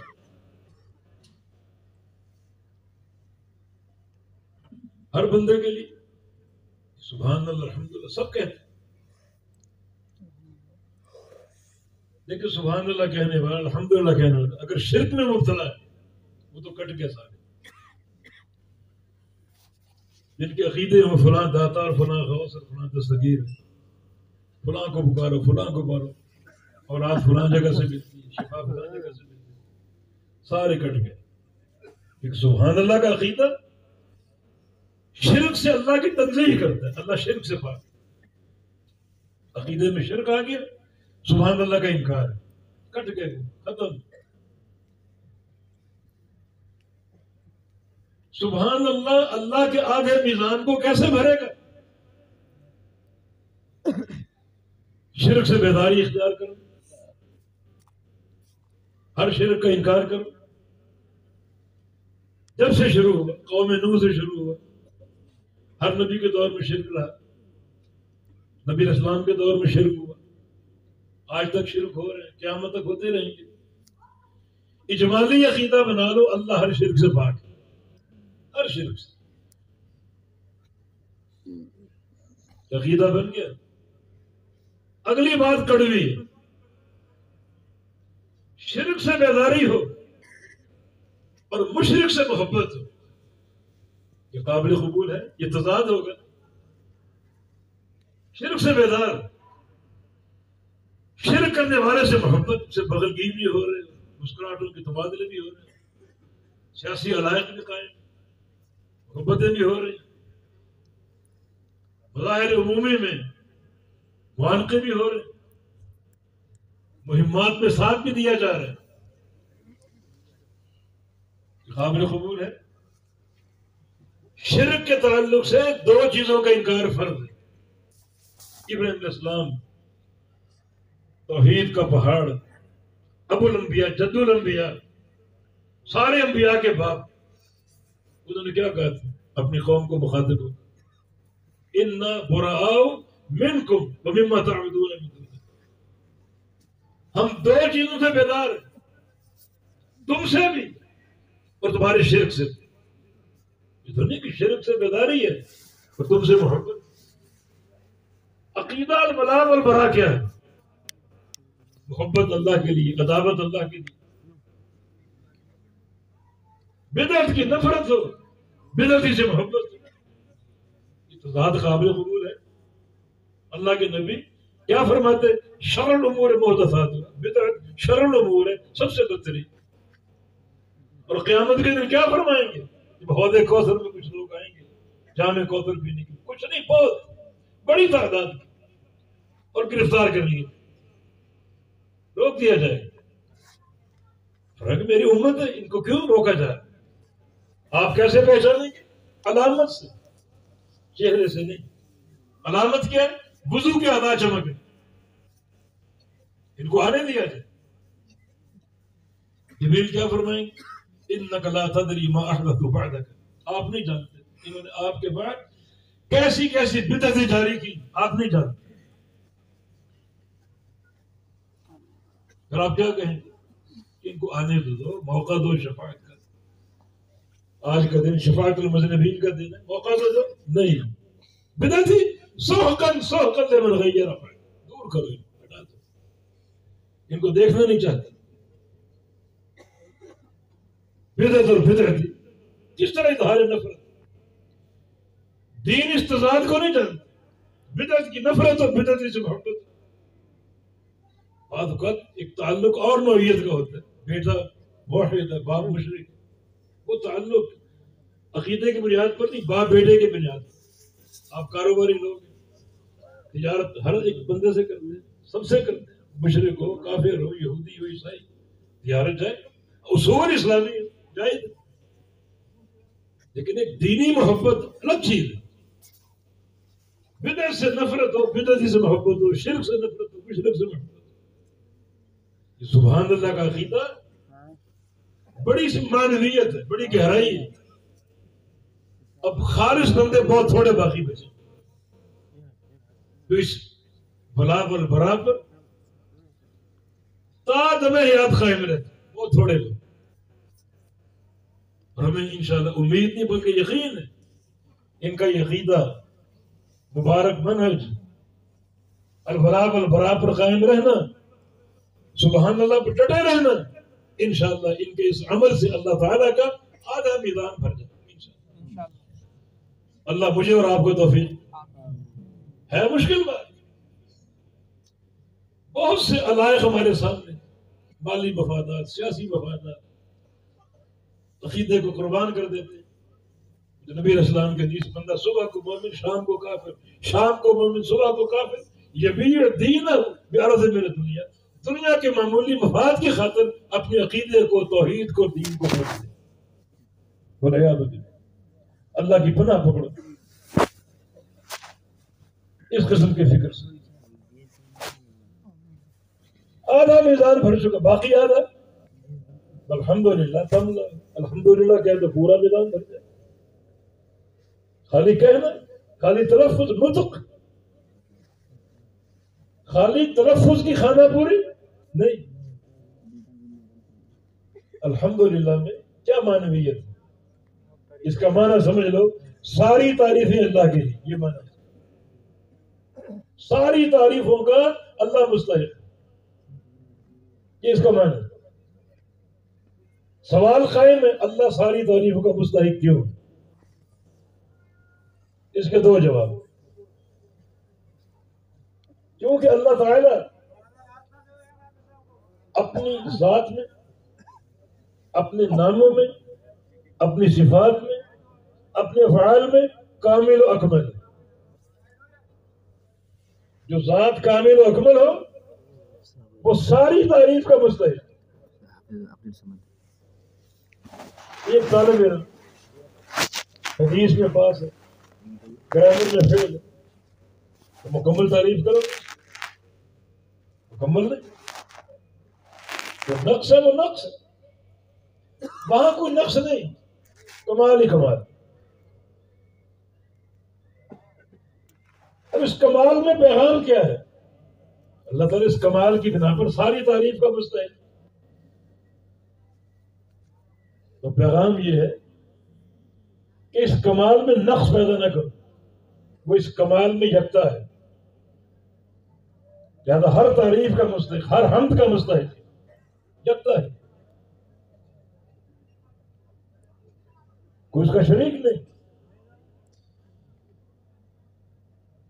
دوسرا خالق ہے،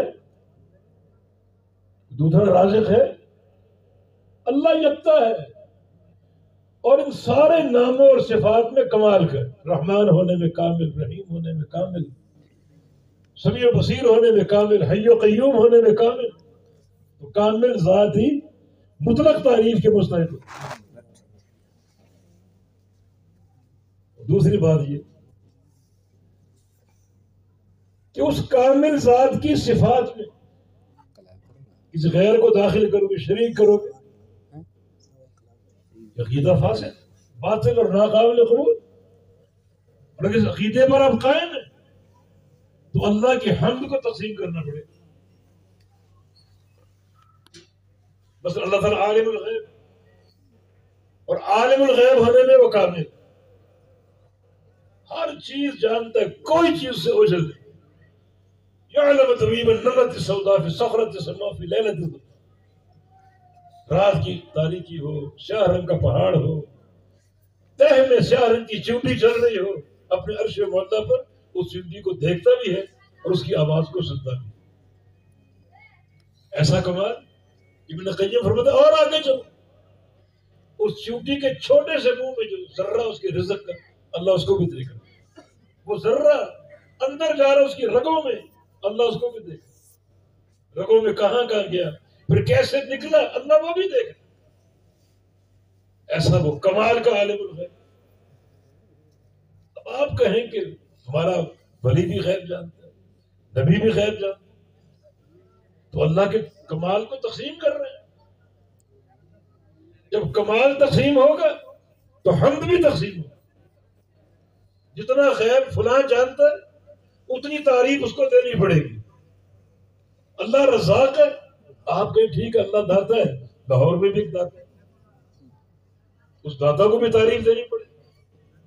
حمد مطلق کا انکار ہو رہا ہے؟ نہیں، ان ساری چیزوں سے صرف نظر کرو، ساری تعریف مطلق اللہ کے لیے، کہ اللہ تعالیٰ مطلق سارے ناموں اور صفات میں کمال ہی کمال، اس کے کمال میں کوئی شریک نہیں، وحدہ لا شریک له، لہذا وہ ہر طرح کی حمد کا مسئلہ ہے۔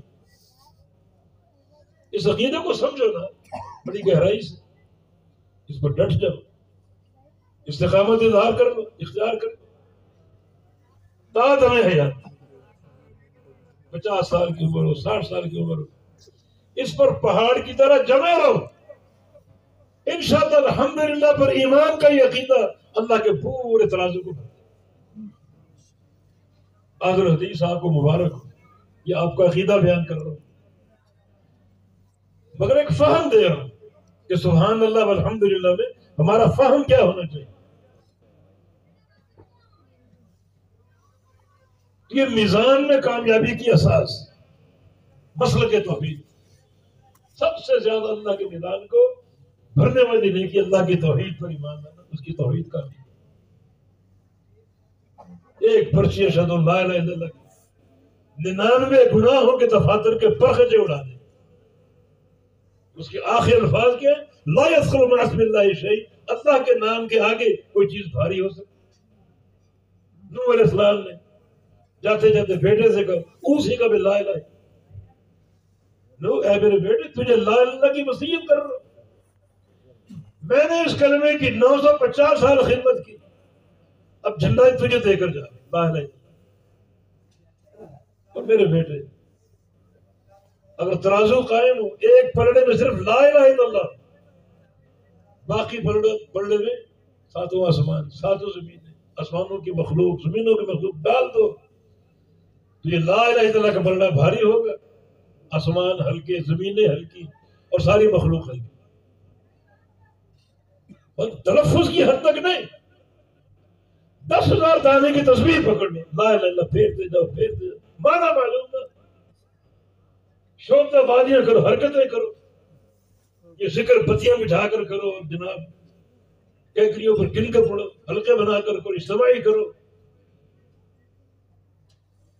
ناک سے آواز نکالو، ناک میں بند کرو، الا اللہ کی ضرب سینے پر لگاؤ. شوبدہ باز، ڈرامے اور حرکتیں. ابلیس کا آپ پر یہ وار ہے، آپ نے ابلیس پر وار کرنا چاہا لا الہ الا اللہ کے ساتھ. سفیان ثوری کا قول ہے کہ سب سے زیادہ ابلیس کی کمر جس ذکر سے ٹوٹتی ہے وہ لا الہ الا اللہ. ہم نے توڑنا چاہی، اس نے پلٹ کر وار کیا، ہماری کمر توڑ. اس کلمے کے تعلق سے بدعات میں گھیر لیا، بدعات میں ملوث کر دیا. اس نے کلمے کا فساد ڈھونڈ لیا. کوئی کہتا ہے الا اللہ، کوئی کہتا اللہ اللہ اللہ، کوئی کہتا ہو. یہ کیوں؟ وہ کہتے ہیں یہ ہو جو ہے یہ خاص الخاص لوگوں کا ذکر، لا الہ الا اللہ عام لوگوں کا ذکر، ہو خاص الخاص لوگوں کا ذکر.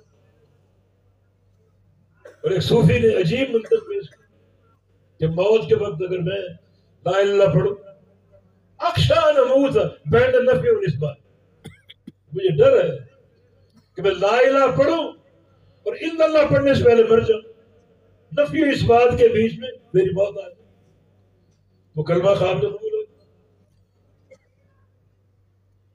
کتنی بڑی جہالت کی بات. اللہ دلوں کے حوال جانتا ہے. اگر آپ پورا کلمہ پڑھنا چاہتے ہیں، پڑھ نہیں سکے، اللہ پورے کلمے کا اجر آپ کو دے. ایک بندہ میدان جہاد میں جاتا ہے جہاد کے لیے، بڑا اونچا درجہ اس کا، میدان میں جانے سے پہلے بستر پہ مر گیا، اللہ اس کو شہادت کی موت کا اجر دے. بلکہ عمل نہ بھی کرو. تبوک کا سفر، سواریوں کی قلت تھی، لوگ نہیں جا سکے، بہت سے روتے ہوئے واپس آئے. صحابہ روانہ ہو گئے، اللہ کے نبی روانہ ہو گئے. کٹھن سفر تھا، کبھی پہاڑوں کی چوٹیاں، کبھی جنگل خاردار جھاڑیاں، ان کو عبور کر کے ملک شام کا سفر، طویل سفر. کیا آپ نے فرمایا؟ کچھ لوگ مدینے میں بیٹھے اپنے گھروں میں، ما سرتم مسیرا ولا قطعتم وادیا الا وهم معكم، تم جہاں بھی گئے وہ تمہارے ساتھ، وہ تو گھروں میں بیٹھے تمہارے ساتھ ہے. کیوں؟ آنا چاہتے تھے، عذر کی بنا پر نہیں آ سکے. اللہ نے جو ثواب تم کو آ کر دیا وہ ان کو گھر بیٹھ کر دیا. نیتوں کو جاننے میں اخشى ان اموت بین النفی والاثبات، یہ بڑھ ہے، یہ میں بکواس کہوں گا اس کو. اس لیے اس کو ختم کر کے ہو بس. موت آئے بھی تو اس عقیدے پر آئے. یہ کون سا عقیدہ ہے؟ کیا اس کا معنی؟ اس نبی کی تعلیم ہے. موت کے وقت اللہ کے نبی نے کلمے کی تلقین کی، من کان آخر کلام ہی لا الہ الا اللہ دخل جنہ. یہ میزان کی تیاری، عقیدہ توحید کی اساس ہو، سبحان اللہ کا علما و عملا پوری طرح اختیار ہو، الحمدللہ کا پورا فہم زندگی بھر قائم ہو، نیکیاں اخلاص کے ساتھ کر جاؤ، اور پیغمبر علیہ السلام کی سنت کی اتباع کے ساتھ. یہ پورا عقیدہ اہل حدیث ہے. منہج میزان، مرحلہ میزان، اہل حدیث کے عقیدے کا ترجمہ. دنیا گر جائے گی، کہیں توحید نہیں، کہیں اخلاص نہیں، اور کہیں پیغمبر علیہ السلام کی سنت کی اتباع. قسطاس امام بخاری فرماتے ہیں، امام مجاہد کا قول نقل کر کے، یہ عدل کے معنی رومی زبان کا لفظ ہے، ایسے الفاظ کو معرب کہا جائے، غیر عربی الفاظ عربی میں آ جائیں تو ان پر عربی کے قواعد سارے منطبق ہو جاتے ہیں۔ وَزِنُوا بِالْقِسْطَاسِ الْمُسْتَقِيمِ، سارے قواعد یہاں موجود ہیں قسطاس پر۔ بار پہ جر داخل ہے، مرب لام بھی ہے، با نے جر دے دیا، پھر یہ موصوفہ کی صفت ہے پوری مطابقت کے ساتھ، ان سارے قواعد موجود۔ معنی اس کا عدل اور مقسط اور قسط کا فرق امام بخاری نے پیش کیا، لغت کی جو ایک باریک بینی عربی لغت کی بڑی دقیق یہ زبان۔ قسط مقسط کا مصدر، قسط مقسط کا مصدر، بہت سے شاعرین چیخے یہاں پر کہ قسط والا مقسط کا مصدر کیسے ہو سکتا؟ قسط ثلاثی مجرد ہے اور مقسط ثلاثی مزید سی، وہ باب افعال ہے، یہ باب ثلاثی۔ ثلاثی کا مصدر افعال کا مصدر کیسے ہو سکتا؟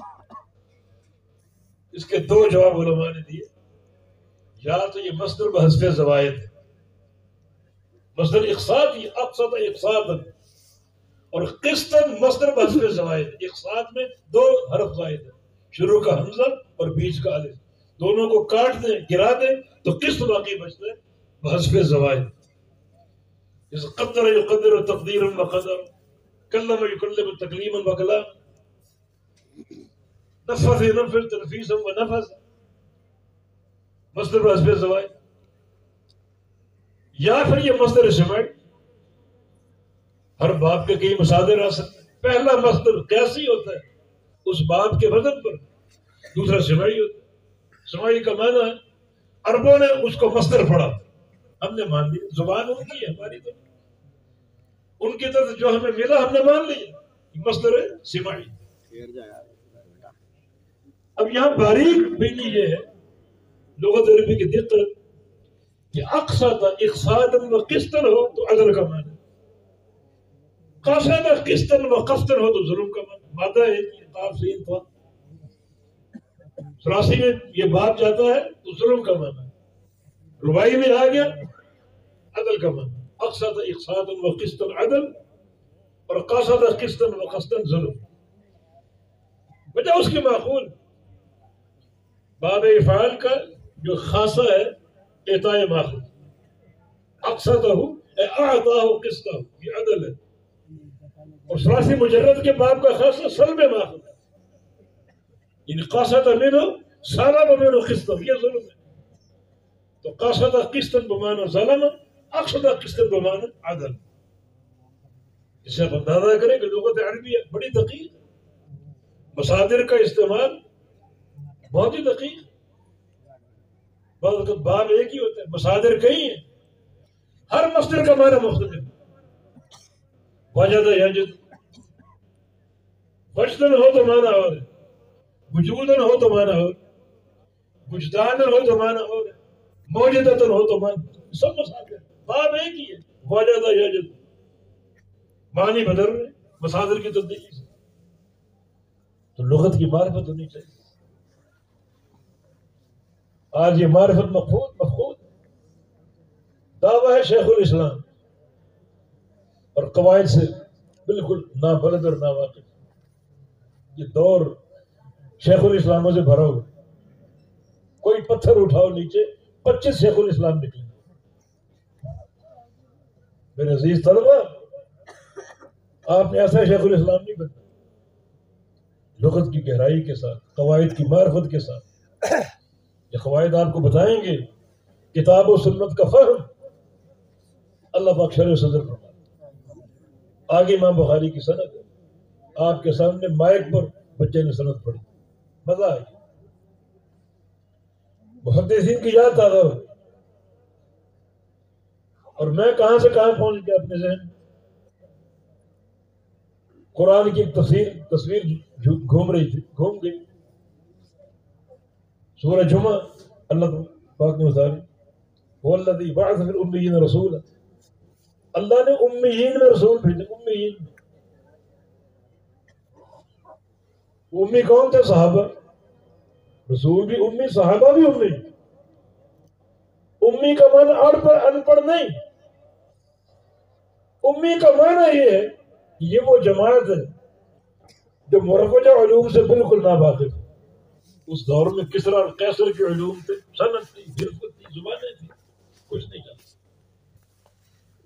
اللہ نے ایسی جماعت کا انتخاب کیا، ان کے سینے بالکل صاف تھے، سیدھی اللہ کی وحی اتری ہوئی، اللہ کی وحی داخل، وحی کا نور داخل۔ پھر لوگ کہاں سے کیا بنے؟ آج ہم گورنمنٹ بھی اصرار کرتی مدارس میں انگریزی داخل کرو، ریاضی داخل کرو، سائنس داخل کرو، ضرورت کیا ہے؟ کیا ضرورت ہے اس کی؟ ہمارے طلباء کے دلوں کو، سینوں کو صاف رہنے دو، صاف، جو وحی کا آئینہ دار بنے، وحی کا نور اس میں داخل۔ ہمارے سابقہ جو سلف تھے کچھ جانتے تھے، ایک لفظ نہیں جانتے تھے انگریزی۔ آپ گوندوی رحمہ اللہ، مولانا داؤد غزنوی رحمہ اللہ، اسماعیل سلفی رحمہ اللہ، مولانا سلطان نابود، شیخ العرب العجم، مگر کیا انقلاب پیدا کر کے، کتنے محدثین تیار کر کے۔ امی صحابہ امی تھے۔ آج مسئلہ اٹھاتے ہیں کہ دینی طلباء کا مستقبل کیا ہے۔ تمہاری اس کمتری کی سوچ پر حیرت بھی اور خوشی بھی، یہ تمہاری سوچ، یہ سوچ ہے تمہاری، ان کا مستقبل کیا ہے۔ ہم کہتے ہیں کہ مستقبل ہمارا آخرت ہے، اللہ بنائے گا، اور جو اللہ آخرت دینے پر قادر، جنت دینے پر قادر، اس کے سامنے دنیا کی حقیقت کیا ہے؟ لو کانت الدنیا تعدل عند اللہ جناح بعوضہ، مچھر کے پر کے برابر بھی پوری دنیا کی قیمت نہیں۔ لموضع صوت فی الجنہ خیر من الدنیا، جنت کی اتنی جگہ بالشت پوری دنیا سے قیمت۔ ہمارے لیے قابل فخر فرمائے، ہمارا سفر آخرت کی طرف۔ میرے عزیز بچوں، اخلاص نیت پیدا کرو، مخلص داعی بن جاؤ، توجہ آخرت کی طرف۔ مستقبل کیا ہے؟ مستقبل کیا ہے؟ سوال یہ غلط ہے۔ سوال یہ کرو اگر علماء نہ ہوتے، طلبہ نہ ہوتے تو ہمارا مستقبل کیا ہو؟ کس کھڈے میں ہم گرے پڑے ہوتے؟ ہماری تربیت کرنے والا، تمہیں نمازیں پڑھانے والا، تمہارے نکاح پڑھانے والا، رہنمائی کا سارا کردار ایک عالم ادا کرتا۔ ہمارا مستقبل کیا ہوتا میری علماء نہ ہوتا؟ تمہیں علماء کے مستقبل، تم رب العالمین ہو کیا؟ یہ کر لو، وہ مشورے اور باتیں۔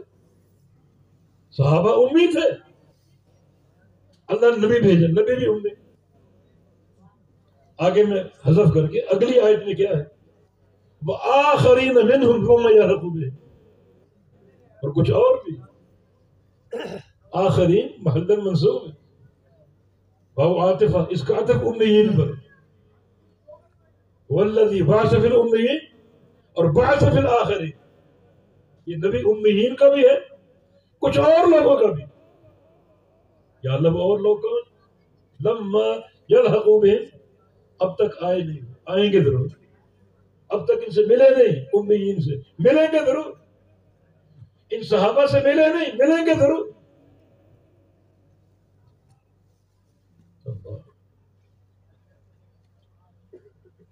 صحیح بخاری کے جیسا رسول صلی اللہ علیہ وسلم نے ایک دفعہ فرمایا، بددت ان قد رأینا اخوانا، آج میرے دل سے ایک چاہت پیدا ہو رہی ہے کہ میں اپنے بھائیوں کو دیکھوں۔ فرمایا، عرض کیا السنا اخوانا، صحابہ نے کہا ہم آپ کے بھائی نہیں؟ انتم اصحابی، تو میرے صحابہ ہو، وہ اخوانی الذین لم یأتوا بعد، میرے بھائی اب تک آئے نہیں، آئیں گے ضرور۔ وہ کون بھائی؟ ان آیتوں کے نزول کے وقت، سورہ جمعہ کی آیت، سلمان فارسی سامنے بیٹھے، سلمان فارسی رضی اللہ، آپ نے بات ارشاد فرمائی، لو كان العلم بالثريا لناله رجال من قوم هذا. علم اگر ثریا ستارے پر ہو، ثریا ستارے، تو اس کی قوم کے لوگ وہاں بھی جائیں گے اور علم لے کر آئیں گے. وہاں سے ثریا ستارہ سب سے اونچا ستارہ، اس کی قوم کے لوگ فارس سے وہاں سے علم لے کر آئے. محدثین بیشتر فارس کے، سیاستہ ہمارے سامنے، سارے مؤلفین فارسی، فارس کے علاقے. امام بخاری بخارا کے، یہ فارس کا علاقہ. امام مسلم نیشاپور کے، یہ فارس کا علاقہ. ابو داؤد سجستان کے، یہ فارس کا علاقہ. ابن ماجہ قزوین کے، فارس کا علاقہ. ترمذی ترمذ کے اور نسائی نسا کے، یہ فارس کے علاقہ. اب اس سے مراد کون ہے؟ امیین اور آخری جو آپ نے بات فرما دی کہ دین اور علم اگر ثریا ستارے پر اس کی قوم کے لوگ وہاں جائیں گے علم لے کر آئیں. مانا یہ سارا معاملہ علم کا. حدثنا اخبرنا، اپنے بھائیوں کو دیکھنا چاہتا ہوں. اب تک وہ آئے نہیں لیکن آئیں گے ضرور. یہ بچے آ چکے ہیں. جس طالب علم کھڑے ہو کر آپ کے سامنے سند پڑھی، اپنے آپ سے لے کر امام بخاری سے ملے اور بخاری سے لے کر ابو ہریرہ سے ملے اور ان کے ذریعے اللہ کے پیغمبر سے ملے. یہ ہے اللہ کے نبی سے ملے. یہ اخوان ان کو دیکھنا چاہتے تھے، اب تک آئے نہیں. وہ یہ ملنا علمی طور پر اور سند کے اعتبار سے کچھ آپ پہچانے اس سے. عالم کون ہوتا ہے؟ جس کی سند اللہ کے نبی تک متصل سند کے ساتھ کھڑے ہو کر آگے سامنے یہ حدیث پیش کی. محدثین سے ملے، صحابی سے ملے، اللہ کے نبی سے ملے، اور اللہ کے نبی کو علم جبریل کے ذریعے ان سے ملے. اور جبریل نے علم کس سے لی؟ اللہ تعالیٰ سے. اللہ تعالیٰ سے جانا. من یعتصم باللہ فقد ہدی الی صراط مستقیم. اللہ سے جانا. کوئی شرف اس کا مقابلہ کر سکتے؟ تو بھائیوں آؤ ان مدارس کی طرف، اپنے کندھوں پہ اٹھا لو، سروں پہ اٹھا لو. یہ خدمت ایسی ہے کوئی خدمت اس کا مقابلہ نہیں کر سکتی. باقی حدیث ابو ہریرہ اور کلمتان حبیبتان الرحمن، دو جملے رحمان کو محبوب. یہاں بھی امام بخاری کی فقاہت کو اور ذہانت و فطانت کو سلام پیش کرو. یہ کتاب التوحید جو آخری چیپٹر ہے، اس کا آخری باب ہے. اور کتاب التوحید کا موضوع توحید اسماء و صفات. توحید کی 3 قسمیں، ربوبیت، الوہیت اور اسماء و صفات. اس کتاب التوحید کا موضوع نہ توحید ربوبیت ہے نہ توحید الوہیت، بلکہ توحید اسماء و صفات. آخری حدیث پیش کی، اللہ کی 3 صفات اس میں مذکور ہے. اور صفات بھی ایسی جو ایک اکھاڑا بن چکی لوگوں کے طرف. کچھ لوگ ان کو قبول کرتے ہیں، اکثر لوگ ان کا انکار کرتے ہیں. ایک صفت ہے کلام، کلمتان. یہ 2 کلام ہیں، اللہ کے کلام ہیں. کلام پر حق ہے، اس پر ہم تفصیلی بات کر چکے. پھر حبیبتان، یہ 2 صفتیں محبوب ہیں. صفت محبت ثابت ہے. آپ اس کو مانتے ہیں معنی ظاہر کے ساتھ، یار لوگ نہیں مانتے. وہی تشبیہ کا بت یہ محبت تو مخلوق بھی کرتی ہے. خالق کو محبت کرنے والا مان لے، تشبیہ لا دے. پھر لفظ تو موجود ہے، ثابت ہے، پھر کیا کرو؟ تعویل کرو. کیا تعویل؟ ارادہ انہا. آگے الی الرحمن، صفت رحمت ثابت ہو. ہمارا آپ کا ایمان ہے معنی ظاہر کے ساتھ. کوئی یار لوگ نہیں مانتے. رحمت مخلوق کے اندر بھی ہے، تشبیہ لا دے ہمارے. تشبیہ کہاں؟ محبت اللہ کی ثابت ہے. محبت آپ بھی کرتے ہیں. اللہ کی محبت کیسی؟ جیسی اللہ کے لائق. آپ کی کیسی؟ جیسی آپ کے لائق. اللہ کسی بندے سے محبت کر لے، نادا جبریل، جبریل کو آواز دیتا ہے، انی احب فلان فاحبہ، یہ میرے پروردگار کی محبت ہے. مجھے فلاں بندے سے محبت ہوگی، فلاں بندے سے پیار ہو گیا، تو بھی اس سے محبت کر. اس کی محبت کے چرچے. تمہاری محبت ایسی ہے. تشبیہ کہاں بن رہی؟ اور جبریل ساتوں آسمانوں کے فرشتوں میں خطاب کرتے ہیں ان اللہ یحب فلان فحب. اللہ نے خبر دی ہے مجھے فلاں بندے سے محبت ہو گئی. فرشتوں تم بھی سب اس سے محبت. ساتوں آسمانوں میں فرشتے اس سے محبت کرتے ہیں. اور فرشتوں کی محبت کا معنی دو دعائیں اللہم اغفر لہ اللہم ارحمہ. یا اللہ اس کو بخش دے, اس پر رحم. یہ میرے رب کی محبت. تمہاری محبت بھی ایسی جو تشبیہ کا بت کھڑا کیا کہ محبت مخلوق بھی کرتی ہے, تشبیہ لازم آئے. ثم یوضع له القبول فی الارض. پھر اللہ اس بندے کے قبول کو, اس کی محبت کو زمین پہ اتار دیتے. زمین کی مخلوقات میں بھی بندے کی محبت کو ڈال. ریت کے ذرے, پانی کے قطرے, درختوں کے پتے, جانور, پرندے, چرندے, اس سے محبت. یہ محبت اللہ کی اور تمہاری ایسے ہی برابر. تشبیہ کا بت کہاں سے لے آئے؟ حبہ کا حب ہے نا, لا حول ولا حبہ کما یلیق بجلالہ وحبنا کما یلیق بہ. صاف عقیدہ. اس طرح رحمت کا عقیدہ بھی. آپ کا مبارک, آپ کا ایمان بالکل محدثین والا, صحابہ والا جو ندی اللہ کے نبی نے پیش کیا. تو انشاءاللہ ہمیں امید ہے بلکہ یقین ہے. ہم اللہ کے کلام کو مانتے ہیں, اللہ رحمت کا کلام فرمائے گا ہمارے ساتھ. کچھ بندے ایسے ہیں اللہ ان سے بات ہی نہیں کرے گا اور محبت فرمائے گا. ہمارا محبت پر ایمان ہے. رحمت فرمائے گا, رحمت کے بغیر کوئی بندہ جنت میں جا ہی نہیں سکتا. انشاءاللہ اس ایمان کا نتیجہ اللہ کی توفیق سے یہ چیزیں ہم کو حاصل ہیں. جو بندے محبت نہیں مانتے, رحمت نہیں مانتے اور ان صفات کو تعویلوں کے شکنجے پر کستے ہیں, کیا ملے گا؟ عبداللہ مبارک کا قول ہے جو لوگ اللہ کے دیدار کو نہیں مانتے وہ اللہ کو دیکھ سکیں گے قیامت کے. ان کا دیدار پر ایمان ہی نہیں, کیا دیدار ان کو حاصل؟ وہ دو کلمے سبحان اللہ بحمدہ سبحان اللہ العظیم بڑا ثقیلۃ فی المیزان. یہ امام بخاری کا استدلال کہ باب وزن اعمال کا دو چیزیں ثابت ہو رہی. فی المیزان سے میزان ثابت ہو رہا ہے, ثقیلۃ سے وزن ثابت ہو رہا ہے. کیا ہے وہ؟ سبحان اللہ.